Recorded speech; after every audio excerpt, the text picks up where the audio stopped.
Okay, so good afternoon to everyone.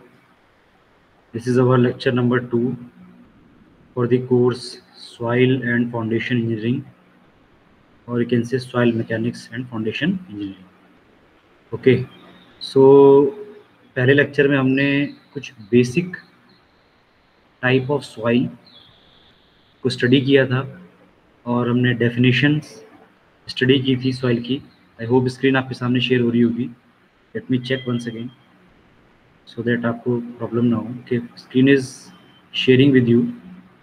And basic soil mechanics क्या होती है, weathering phenomena क्या होता है, ट्रांसपोर्टेशन होता है, देन डिपोजिशन होता है. ओके, एंड देन कुछ important types of soil like alluvial soil, like lacustrine soil, like marine soil, eolene soil, marl soil, talus soil, peat soil, muck soil. Okay, जो famous type of soil है वो सभी हमने almost study कर ली थी. ठीक है, so in this lecture will start from the topic जो हमने लास्ट में जहाँ पर छोड़ा था, ख़त्म किया था अपना. ये द प्रॉपर्टीज ऑफ सॉइल में हम वाटर कंटेंट पढ़ रहे थे, राइट. तो ये जो 3 फेज डायग्राम आपके सामने है, ये आप देख पा रहे होंगे. Let me take pencil. Okay, तो this is representation of soil in which we represent solid, we represent water here, and then we represent air here. So soil comprises 3 things: solid, water and air. इसको बोलते हैं 3 phase diagram. और इस soil को हम बोलेंगे partially saturated soil. Technically क्या बोलेंगे? Partially saturated soil. ओके, क्योंकि सैचुरेटेड भी है बिकॉज वाटर इसमें है, सॉलिड तो होंगे ही होंगे. और पार्शियली बोला मतलब जो इसके वाइट्स हैं, कुछ तो पानी से भरे हुए हैं और कुछ किससे भरे हुए हैं? एयर से भरे हुए हैं, हवा से भरे हुए हैं. तो that's why it is called partially saturated. Left side representation जो होता है वो आपका वॉल्यूम का होता है. तो एयर है तो this is here volume of air, this is water, so we have written here volume of water. और यहाँ पे सॉलिड है तो VS. टोटल V आपको क्या हो जाएगा? Volume of air plus volume of water plus volume of solid. Okay, and हमने क्या लिखा हुआ है? VV लिखा हुआ है. VA प्लस VW को हमने क्या लिखा हुआ है? वॉल्यूम ऑफ वाइड बराबर क्या होता है? Volume of air plus volume of solid. Okay, तो वाइड्स जो हैं वो कुछ तो किससे भरे हुए हैं? एयर से भरे हुए हैं और कुछ किससे भरे हुए हैं? Sorry, okay, volume of air plus volume of water. Sorry, okay, volume of voids is equal to volume of air VA plus VW, volume of water. Voids air से भरे हुए हैं प्लस किससे भरे हुए हैं? वाटर से भरे हुए हैं. ठीक है, this is how we represent. Another आते हैं, उसके बाद आते हैं 2 फेज डायग्राम. 2 फेज डायग्राम मतलब या तो सॉइल इस कंडीशन में होगी जिसमें पूरे के पूरे वाइड्स, यानी सारे के सारे वाइड्स जो हैं वो पानी से फिल्ड होंगे, हवा उसमें होगी नहीं. तो इसको हम क्या कहते हैं? फुली, मैंने बताया था आपको लास्ट क्लास में, फुली सैचुरेटेड सॉइल. ओके, और एक केस इस तरह से भी हो सकता है कि मान लीजिए आपका सारे के सारे वाइड्स जो हैं वो किससे फिल्ड हैं? एयर से फिल्ड हैं, हवा से. वाटर कंटेंट उसमें क्या है? 0 है, नेग्लिजिबल है या 0 है. सिर्फ हवा है और सॉलिड कंटेंट है, मतलब सूखी सॉइल है. ठीक है, तो इसको बोलेंगे ड्राई सॉइल. ओके, इस तरह से हम रिप्रेजेंट करते हैं सॉइल को 3 फेज एंड 2 फेज डायग्राम में.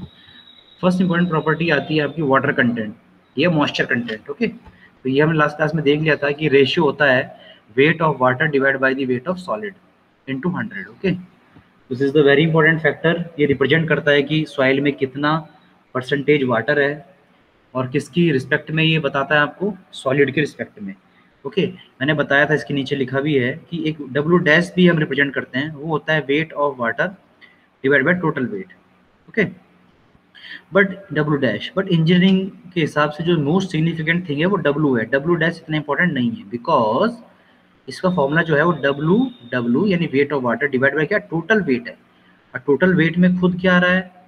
वेट ऑफ वाटर आ रहा है प्लस वेट ऑफ एयर आ रही है, तो वो चेंज हो सकता है. बट W में क्या आ रहा है? वेट ऑफ ड्राई सॉलिड आ रहा है. तो ये जो ड्राई सॉलिड है या वेट ऑफ सॉलिड कंटेंट है, this can not be change. तो ज़्यादा सिग्निफिकेंट, ज़्यादा स्टेबल पैरामीटर कौन सा है? वाटर कंटेंट है. ठीक है, ये अलग अलग तरीके से हम पता लगाते हैं, हम अभी देखेंगे इसके बाद. ये हम ओवन ड्राई से कैलकुलेट करते हैं, ये हम सैंड बाथ मेथड से कैलकुलेट करते हैं, ये हम पिक्नोमीटर मेथड से कैलकुलेट करते हैं, कैल्शियम कार्बाइड मेथड से, टॉर्जन बैलेंस मेथड से। तो बहुत सारे मेथड्स हैं जिससे हम वाटर कंटेंट अपना जो है कैलकुलेट करते हैं, पता लगाते हैं सॉइल का। Okay, water content can also be expressed in terms of the total weight of the soil. ये मैंने बता दिया, डब्ल्यू डैश से रिप्रेजेंट करते हैं। W dash is equal to, ये आपका यहाँ पे लिखा है weight of water divide by total weight, but ज़्यादा सिग्निफिकेंट कौन सा है, वाटर कंटेंट है, स्मॉल डब्ल्यू ना कि W dash. Okay, next. Okay, वही चीज़ मैंने आपको बताई है, वो यहाँ पे लिखी हुई है, both W and W dash represent the weight of the water present in the given soil sample, but in terms of the weight of solid and soil respectively. Okay, weight of solid is much more stable parameter. Okay, जो मैंने बोला आपको बोला था। Hence practical engineering significance of W is more than the W dash. W की significance ज़्यादा है। ठीक है, चलिए नेक्स्ट पॉइंट पे चलते हैं without wasting time. Next parameter which is very important, that is void ratio. Void ratio represented by small e. Small e होता है आपका वाइड रेशियो। तो वाइड रेशियो की डेफिनेशन आपके सामने एक बार आप रीड करेंगे। It is the defined as ratio of volume of voids to the volume of solids which is present in the soil system या सॉइल सैंपल। ओके, तो क्या बोल रहे हैं कि ratio of the volume of voids V to the volume of solid V S. Okay, ये क्या आपका क्या हो गया, वाइड रेशियो हो गया। ठीक है, वाइड्स का ratio, volume of voids divide by the volume of सिर्फ सॉलिड। सिर्फ सॉलिड मतलब क्यों, उसमें जो है आपका वॉल्यूम ऑफ वाइड्स इंक्लूड नहीं है। टोटल वॉल्यूम क्या होता है आपका, वॉल्यूम ऑफ वाइड्स होता है प्लस वॉल्यूम ऑफ सॉलिड होता है। तो नीचे टोटल वॉल्यूम नहीं है। ठीक है, नीचे सिर्फ वॉल्यूम ऑफ सॉलिड है।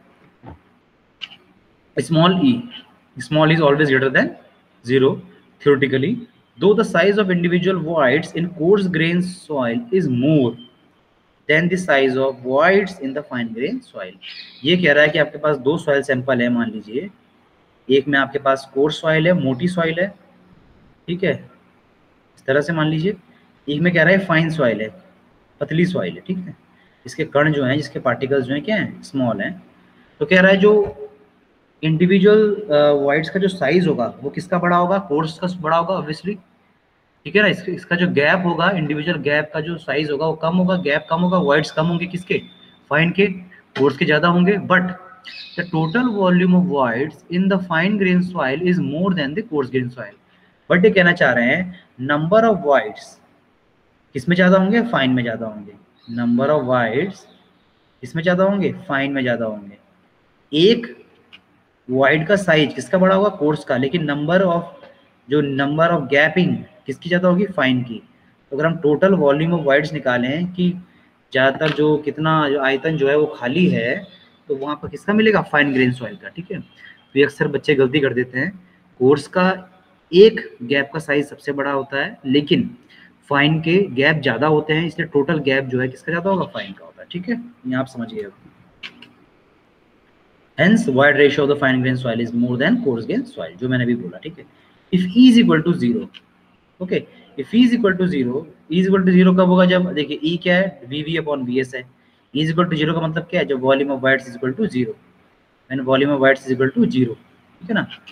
E is equal to 0 मतलब volume of whites is equal to 0।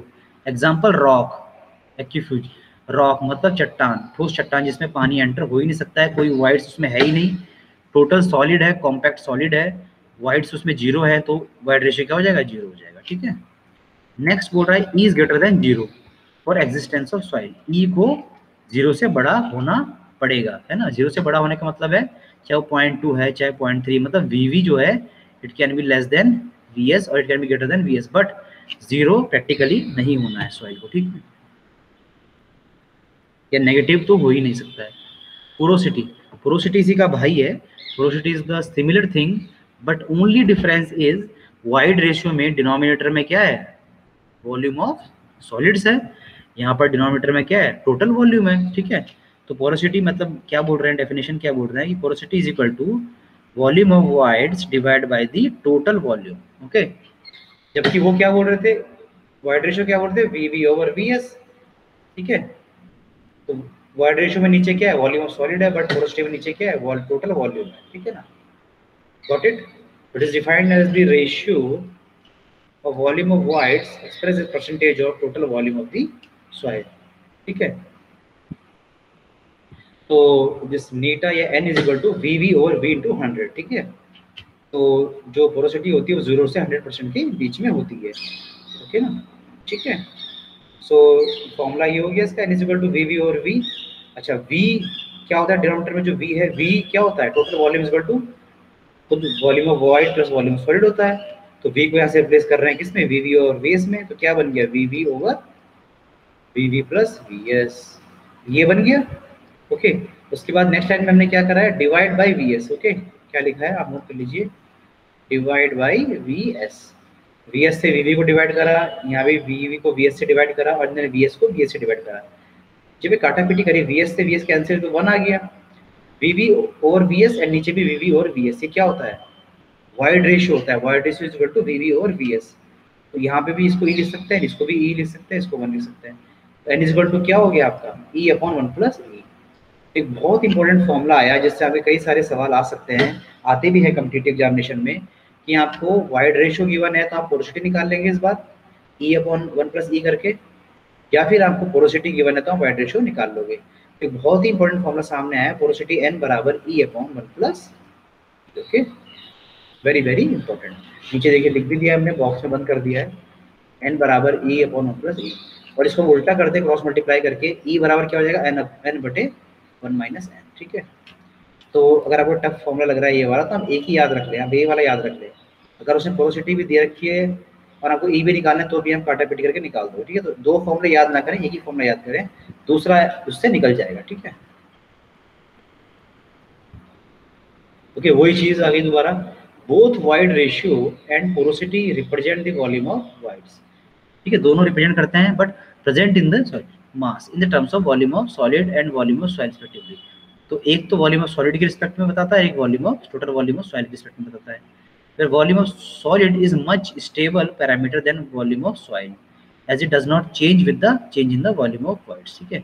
तो वीएस पैरामीटर क्या है, वो कांस्टेंट होता है, स्टेबल होता है, ठीक है। तो जो does not change with the volume of voids, hence the engineering significance of wide ratio is more than the porosity।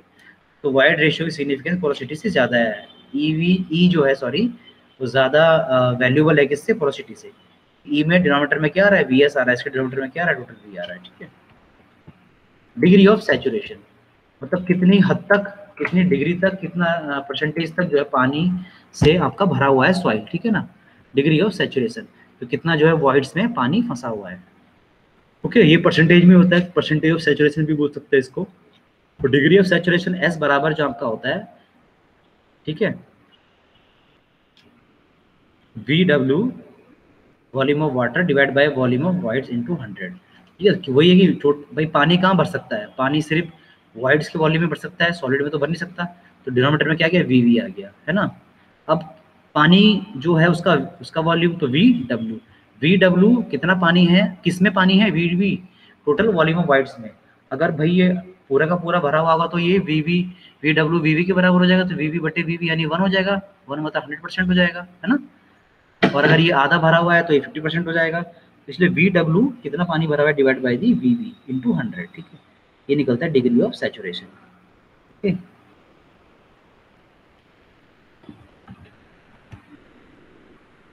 Load भी आपको करते जाना है।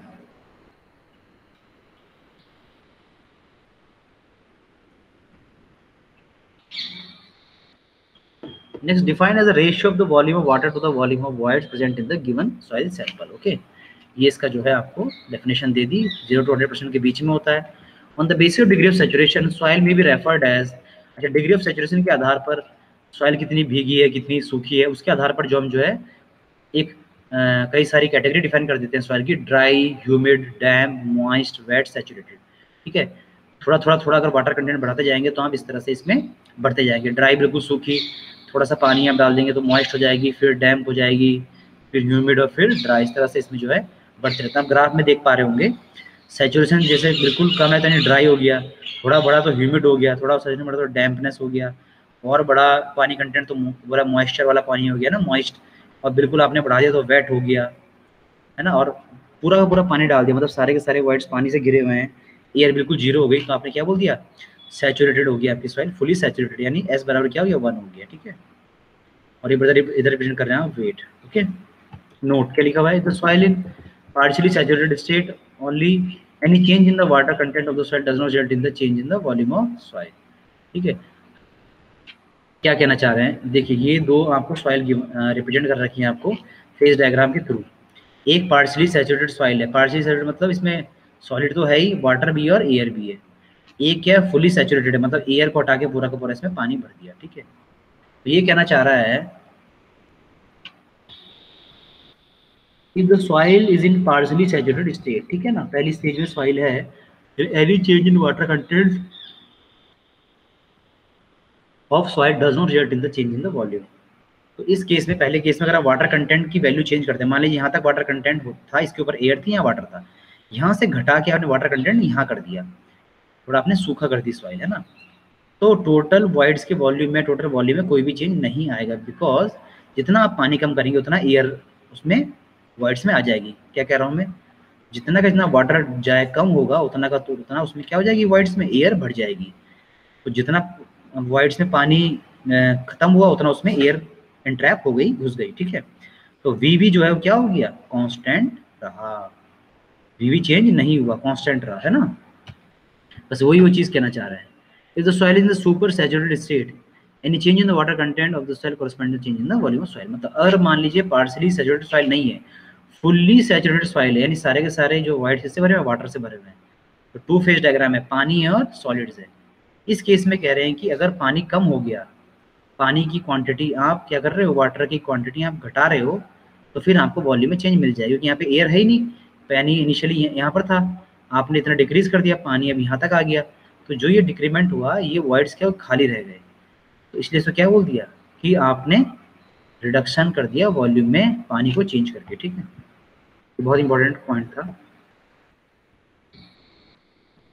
Next parameter is air content, ठीक है, कितना एयर कंटेंट, जैसे वो वॉइड रेशियो था वैसे ही एयर कंटेंट है। एयर कंटेंट AC से डिनोट करते हैं, is equal to VA upon VV, ठीक है। जैसे डिग्री ऑफ सैचुरेशन क्या था, डिग्री ऑफ सैचुरेशन अभी जो मैंने पढ़ा, इज इक्वल टू क्या था, VW ओवर VV, कितना पानी है कितने वाइड में, वैसे एयर कंटेंट हो गया कितना पानी है, वॉल्यूम ऑफ एयर बराबर वॉल्यूम ऑफ वाइड, ठीक, कितना पानी है कितने वाइड में।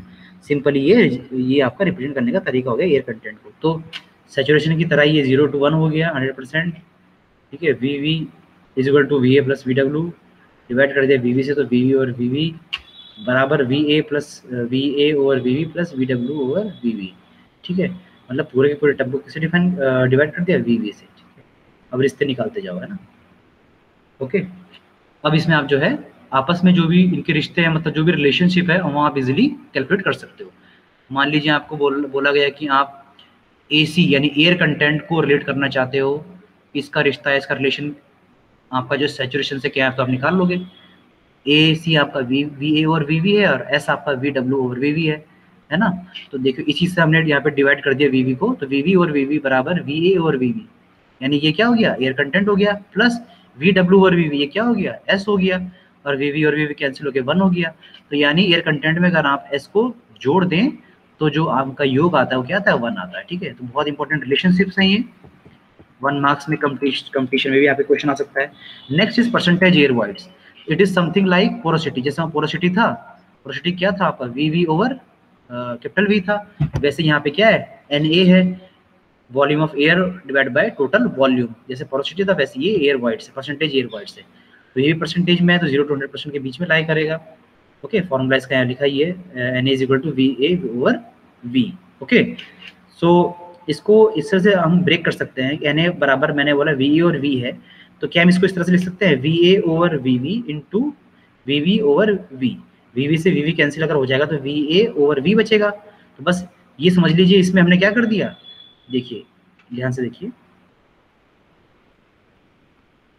सॉरी, NA बराबर मैंने कहा VA ओवर V है, ऊपर भी मल्टीप्लाई कर दीजिए VV की, नीचे मल्टीप्लाई कर दीजिए VV की, कोई दिक्कत तो नहीं है, कर सकते हैं, ठीक है। और VA ओवर VV ये क्या निकल गया, ये निकल गया एयर कंटेंट, और VV ओवर V क्या निकल गया, ये निकल गया Na, तो यानी Na सॉरी निकल गया पोरोसिटी, तो Na बराबर आपका हो गया एयर कंटेंट इनटू पोरोसिटी।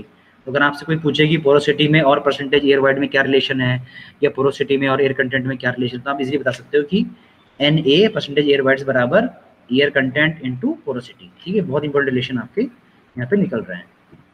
तो ये कुछ नहीं है, ज़्यादा काम का चीज़ नहीं है, बस ये एक अरेंजमेंट है कि अगर आपने सॉइल ग्रेन्स को ज़्यादा से ज़्यादा कॉम्पैक्ट कर दिया, मतलब इसको नॉर्मली इस तरह से प्लेस ना करके एक एंगल पे प्लेस कर दिया उसको, ठीक है, रोम्बस शेप में, तो in that case minimum void ratio आपका क्या हो जाएगा, 35% हो जाएगा, और मिनिमम पोरोसिटी आपकी 26% हो जाएगी। एक अगर आप निकालो, दूसरा तो आप कैलकुलेट कर ही सकते हो फॉर्मूले से। तो ई मिनिमम कितना हो जाएगा, 35%। इसको ई मिनिमम क्यों बोल रहे हैं, वही रीज़न है, मैंने कहा इसको हम इतने अच्छे से कॉम्पैक्ट करके फिट करके ये देखना चाह रहे हैं कि कितना मिनिमम वाइड बचता ही बचता है। तो ई मिनिमम वाइड रेशियो कितना, 35% है। ये वैसे कहीं ना कहीं यहाँ पे कंपटीशन में आ सकता है कि आपने कॉम्पैक्ट अरेंजमेंट किया सॉइल ग्रेन्स का, तो ई मिनिमम कितना है, तो ऑप्शन देगा 30%, 40%, 35%, ये 35% होता है। ठीक है, नेक्स्ट इसमें आती हैं कुछ इंडेक्स प्रॉपर्टीज ऑफ सॉइल। ठीक है, इंडेक्स प्रॉपर्टी में ड्राई डेंसिटी होता है, स्पेसिफिक ग्रेविटी होता है, वाटर कंटेंट होता है, ठीक है, बल्क डेंसिटी होता है। ओके, तो कुछ इस तरह की हम जो है इंडेक्स प्रॉपर्टी पढ़ेंगे, और वो प्रॉपर्टी हम कैसे कैसे कैलकुलेट करते हैं लैब में या फील्ड में, वो हम जानेंगे। ठीक है, तो वही फिर रिपीट एक पॉइंट यहाँ पर हो रहा है। तो one of the most important and famous property index property is water content. Okay, तो बिफोर स्टार्टिंग दिस एक लाइन यहाँ पढ़ लेते हैं, इंडेक्स प्रॉपर्टी क्या होती है। What is the definition of index property? Index properties of soil are those which help in classification and identification of soil. ठीक है, ऐसी प्रॉपर्टियां जिसके द्वारा सॉइल को क्लासिफाई करा जा सकता है या फिर सॉइल को आइडेंटिफाई करा जा सकता है कि ये सॉइल ऐसी सॉइल है, ये सॉइल वैसी सॉइल है। ठीक है, किस द्वारा ये करा जाएगा, उन प्रॉपर्टीज को बोलते हैं इंडेक्स प्रॉपर्टी। ठीक है, क्या क्या होती हैं यहाँ पे लिखा है, देखिए, like water content, like specific gravity, like unit weight, particle size distribution, consistency, okay, water डालने पे sensitivity, change होना लोड के दौरान थैक्सोट्रॉपी, ओके, लोड रिमूव करने का चेंज होना एक्टिविटी, ओके, एंड कोलैप्सिबिलिटी। ये सब धीरे धीरे हम सारी प्रॉपर्टी के बारे में अभी स्टडी करेंगे। तो first which is water content. Okay, water content मैंने बताया था वो कैसे कैसे कैलकुलेट करते हैं, उस टाइम पे नाम लिया था। वाटर कंटेंट को कैलकुलेट करने का बहुत ही फेमस और बहुत ही इजी एंड सस्ता तरीका आपका कौन सा है, ओवन ड्राई मेथड। ठीक है, ओवन ड्राई मेथड, जैसे ओवन हमारे घर में होता है वैसे ओवन एक वहाँ पे ओवन होता है, इलेक्ट्रिकली ऑपरेटेड ओवन होता है, जिसमें हम बेसिकली कुछ नहीं कर रहे हैं, सिंपल सी चीज़ें, मिट्टी, गीली मिट्टी को उठा के इसमें रख रहे हैं, 24 घंटे के लिए छोड़ रहे हैं, ओवन को चला रहे हैं, 24 घंटे बाद आके देख रहे हैं मिट्टी का पानी जो है वो उड़ जाता है, निकल खत्म हो जाता है, फिर सूखी मिट्टी आप ला के वेट करते हो और जो है वहाँ से उसकी तुलनात्मक अध्ययन करके ये बताते हो कि इतना पानी था और इतना पानी इसमें से निकल गया, यानी इतना पानी का कंटेंट इसमें था। ठीक है, ऐसे एक्चुअल प्रोसीजर क्या है वो अभी देखते हैं। ठीक है, so topic is oven dry method. It is the most accurate method available to find water content. तो एक मोस्ट एक्यूरेट भी है, ये आपको अप्रोक्सीमेट रिजल्ट नहीं देता है, एक्यूरेट रिजल्ट देता है। बस आपको 24 घंटे इंतजार करना पड़ता है और लैब में आपको इंस्टॉल करना पड़ता है आपका ओवन। ठीक है, तो कैसे करना है यहाँ लिखा है, it involve the measurement of the weight empty container M1। जो भी खाली कंटेनर उसका हमने क्या वेट ले लिया, M1 ले लिया। ठीक है, which is M1 and which is filled with the moist sample of soil which is tested to and again weight is M2। फिर M1 तो खाली वाला है, अब इसी कंटेनर में आपने आपकी गीली सॉइल, जिसमें मतलब थोड़ी भी गीली सॉइल आपने इसमें डाल दी, मान लीजिए आपने सॉइल डाल दी यहाँ तक, इसको क्या बोलते हैं आपने M2। Container with sample is then place. अब इस M2 कंटेनर को हम जाके किस में रख देंगे, ओवन में रख देंगे। कहाँ रख देंगे, OVEN, ओवन में रख देंगे। 24 आवर हम जो है वेट करते हैं, टेम्परेचर जो उसको देंगे वो 105 से 110 डिग्री सेल्सियस होगा। ठीक है, नॉर्मली। और वैसे यहाँ पे लिखा है कि सैंड के लिए 4 से 8 घंटे हम रखते हैं, क्ले और सिल्ट के लिए 12 से 16 घंटे रखते हैं, बट अपनी कन्वीनियंस के अकॉर्डिंग, और जो है मान लीजिए आज आप टेस्ट कर रहे हैं तो आप 12 घंटे या 6 घंटे बाद कॉलेज नहीं आ सकते हैं, लैब में नहीं पहुँच सकते हैं, तो इसलिए हम इसको रफली बोलते हैं 24 घंटे तक हम ये ओवन में रखा जाता है। तो अगले दिन जब आप कॉलेज आते हैं तो आप उसमें ओवन से निकाल सकते हैं कि कितना जो है वो वाटर कंटेंट उसमें जनरेट हुआ, मतलब कितना वाटर कंटेंट आपको प्राप्त हुआ। ठीक है, M2 आपने ओवन में रख दिया, 24 घंटे बाद आपने M2 को निकाला, मास को निकाला, एंड देन उसका फर्दर वेट कर लिया। ठीक है, वेट करने के बाद जो भी उसका मास था उसका आपने बोल दिया M, 3। ओके, तो 24 घंटे नॉर्मली नॉर्मल सॉइल के लिए होता है और टेम्परेचर आपको 105 से डिग्री सेल्सियस होता है। अगर आपकी सॉइल ऑर्गेनिक है, मोस्ट इंपॉर्टेंट पॉइंट, कई बार क्वेश्चन आ चुका है, अगर आपकी सॉइल ऑर्गेनिक है, ऑर्गेनिक कंटेंट उसमें है, डेड सेल मैटर्स हैं, तो temperature should not beyond the 60 degree Celsius. तब आपको 105 110 नहीं रखना है, मैक्सिमम टेम्परेचर आपको 60 डिग्री सेल्सियस रखना है। अगर सॉइल इनऑर्गेनिक है तो आप इतना रखिए, 100 सवा 100। अगर आपकी सॉइल ऑर्गेनिक है तो आप 60 रखिए, ठीक है। In order to avoid the oxidation of the organic matter. अगर आपने ज़्यादा टेम्परेचर करा तो उसमें डेड सेल्स होते हैं, ऑर्गेनिक मैटर होते हैं, तो वो रिएक्शन भी कर सकते हैं ज़्यादा टेम्परेचर देने से, ये कहना चाह रहे हैं।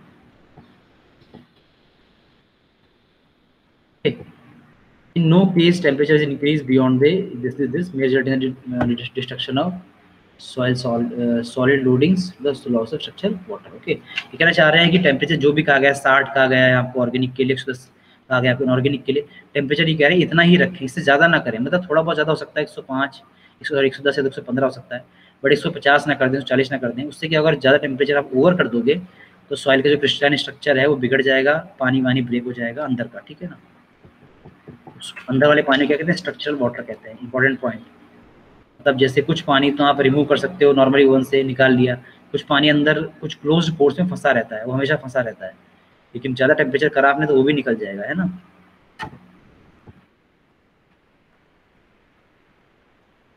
अपने ओवन के बाद अपना कंटेनर निकाला, ड्राई, उसको ड्राई सॉइल बोल देंगे, उसका वेट करा M3, ठीक है। So crystalline and structural water is part of the soil. Okay, से आप देखते हैं M1 क्या है, कंटेनर है, M2 क्या है, मॉइस्ट सॉइल का कंटेनर है, M3 क्या है, moist soil, okay, sorry dry soil plus container का वेट है M3। तो what is the water content, mass of the water to the mass of solid, या weight of the water to the weight of the solid is equal to mass of the water.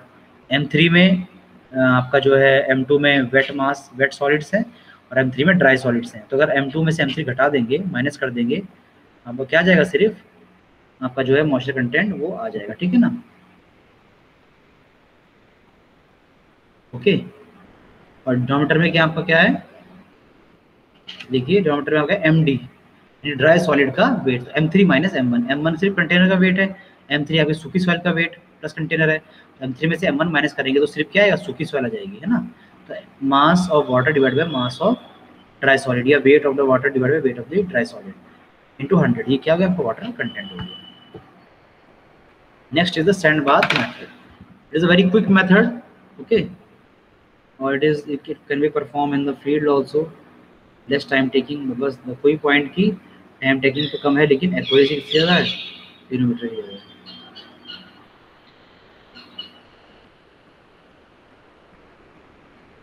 Okay, सो आगे बढ़ते हैं फिर। तो another method is sand bath method, quick method है, quickly देख लेते हैं इसको।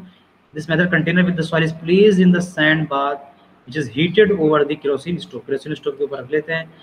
No control over the temperature, direct आपने स्टोव पे रखा हुआ है। स्ट्रक्चर क्रिस्टलाइन वाटर में लॉस्ट, ठीक है, क्रिस्टलाइन स्ट्रक्चर में डिस्टर्ब। ओवन में तो आप टेम्परेचर कंट्रोल कर सकते थे, यहाँ पे नहीं कर सकते हैं, ठीक है। And not suitable test for testing of the organic soil, organic soil में क्या है, मैंने बताया था टेम्परेचर थोड़ा सा और कम रखना पड़ता है, ठीक है। इस तरह से इसका डायग्राम हो सकता है आपका, देखिए इस तरह से यहाँ पे कैंडल जला दी, स्टोव, ये कंटेनर यहाँ पे सैंड रख दी, यहाँ पे जो है ये सैंपल आपने रख दिया, ठीक है। Another method is alcohol method, ठीक है।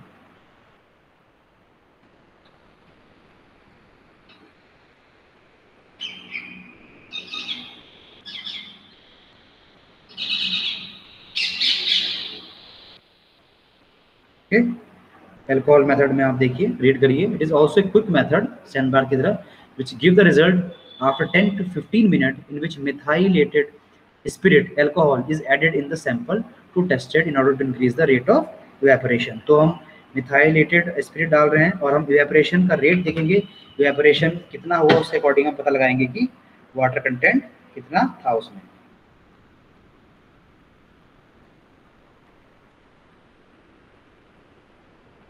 ओके,